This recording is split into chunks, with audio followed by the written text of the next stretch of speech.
Today I'm going to show you one of the most iconic Middle Eastern spreads, muhammara.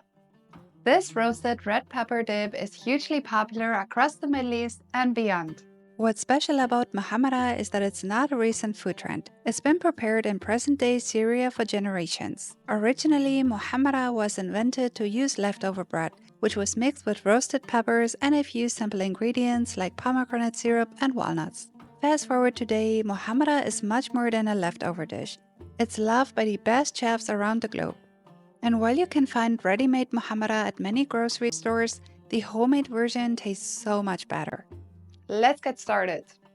If you're new here, welcome. My name is Kitty, and this channel is all about Middle Eastern recipes and culture, with a special focus on my beloved country, Jordan. Let's have a quick look at the ingredients and what you should know about them. The dish is traditionally made with Aleppo peppers, but they are hard to find in most parts of the world. Pointed red peppers or red bell peppers, aka capsicums, are a perfectly suitable alternative. A round thin flatbread similar to pita bread is the most common in the Middle East. It's often labeled as Lebanese bread and can be found in many supermarkets, Arabic and Turkish stores around the world. If you can't find it, a different type of white bread or store-bought breadcrumbs will do the trick. Then we'll need walnuts for some crunch, olive oil, pomegranate molasses, which is a tangy sweet and sour syrup made from pomegranates that can be found at any Middle Eastern store as well as online. Tomato paste, optionally chili paste for a spicy kick, salt, pepper, and optionally some garlic. The full list of ingredients with amounts along with a link to the printable recipe card are available in the description box. Ready to get cooking? Yalla, let's get started. Before you begin, preheat your oven to 200 degrees Celsius or 400 degrees Fahrenheit. Let's start with the bell peppers, aka capsicum. Place the peppers sideways on a cutting board and cut off the stalk. Carefully cut around the white ribs on the inside to loosen the core, then pull it out. Cut the peppers into halves or quarters. As for the top part, simply remove the stalk and use it, or snack on it.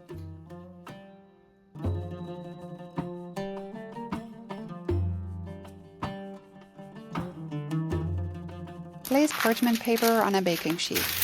Put the peppers on the paper with the skin facing up. Be sure to use a baking sheet and not a roasting rack here, as the bell peppers will release moisture while in the oven.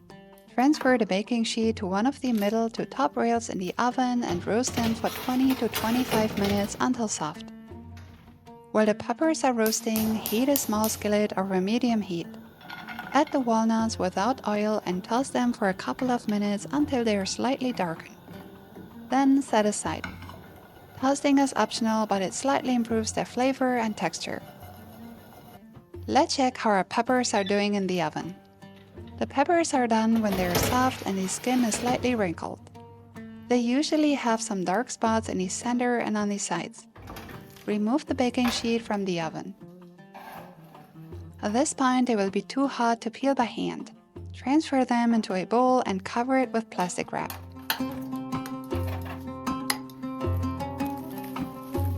Let sit for about 10 minutes to cool. The cling film traps the moisture and ensures the peppers won't dry out. After about 10 minutes, they should be cool enough to handle. Remove the plastic wrap and place the roasted peppers on a cutting board. Now you can easily remove the peel by simply pulling it off by hand. Try to remove most of the roasted skin, but don't worry if you can't get it all. Your muhammara will still be delicious.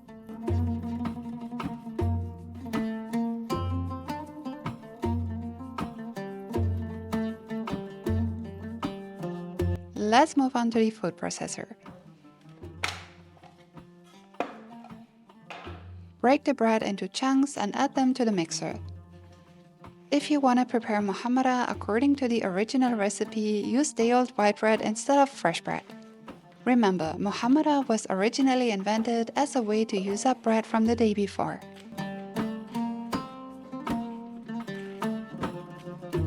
Place the peeled peppers on top of the bread.